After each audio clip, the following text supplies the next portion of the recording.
Assalamu alaikum. Yana live içi oldum. Anlamdaki anlamamdı. Belki marançırım buluşu mümkün etrafım. Özünün etrafındaki Walmart'ı kelgendim sevgilde dağılı mayada güllerninki arasida bütün hemisi Made in China mahsulotlarını sizlerge ۋەتەننىڭ paxtasını gösterip koyup.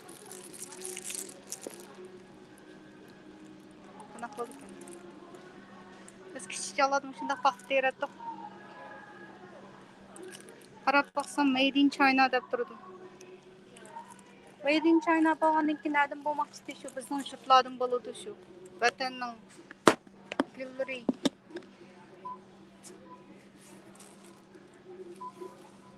Qancha pul keldi deymsizlar? Iceland World White. Bu $8.97 bu qaysidan bo'ladi? Buniki bahasini mayib yozmoqda bu.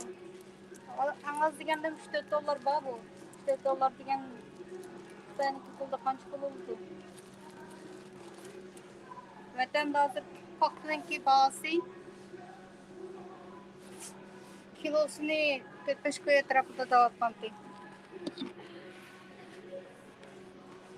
$1 bo'lmaydi degan gap. Biz hammamiz Xitoy mollarini boyqut qilamiz deb shurib ishlatayotgan narsamiz atrofimizda bütün hammasi Made in China. Boyqut qilaylik. Bir narsani olmayli deymiz-yu. Men ilgari bir kichik Uyg'ur singlimiz bilan birga turgancha doim Koreyaninki qulaylik cho'pi deb Made in China deb pandemiya kirib oldi uyga. Hey, singlim, Xitoyning mahsulotlari omon desammi? Koreyaniki deb olaveribdiman deb diqqat qilay deydi-yu. Yana bir qitim chiqqancha yana o'xshash mahsulotni ko'tarib yana kirdi yana. Hammasi Made in China mahsulotlari. Paxtani ko'rib, shundoq ko'nglim yerim bo'ldi-da. Made in China paxtaga shundoq sotildi ekan. Vatanda majburiyam ketib qolgan shu xabarlarning hammasini ko'rgandan keyin. Sekilda tog'il chiqib shu paxta uchrab qoldik. $6.97.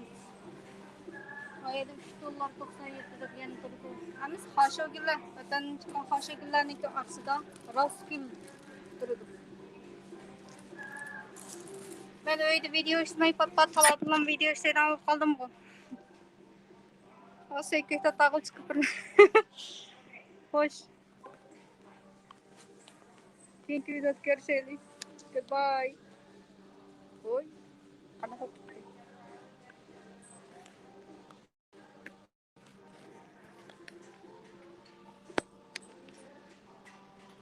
talalarla müşeriflan video şeyden okuyatım hozir. Vatənnin алтунгүлләрен sizlarga gösterib bu videoni ishlagan. Sekilda tog'il chiqib. Xo'sh. Telefonum qayt oldim nimamdi?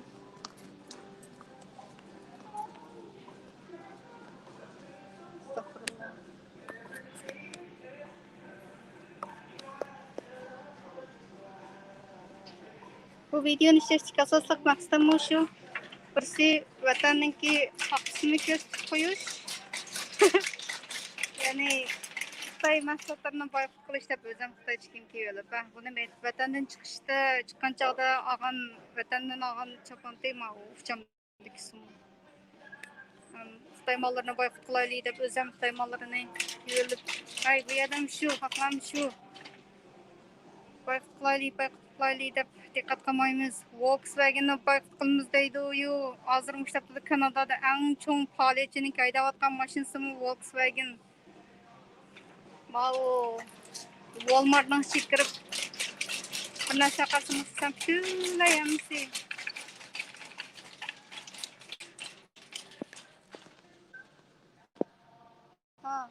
Mau tipnolandı.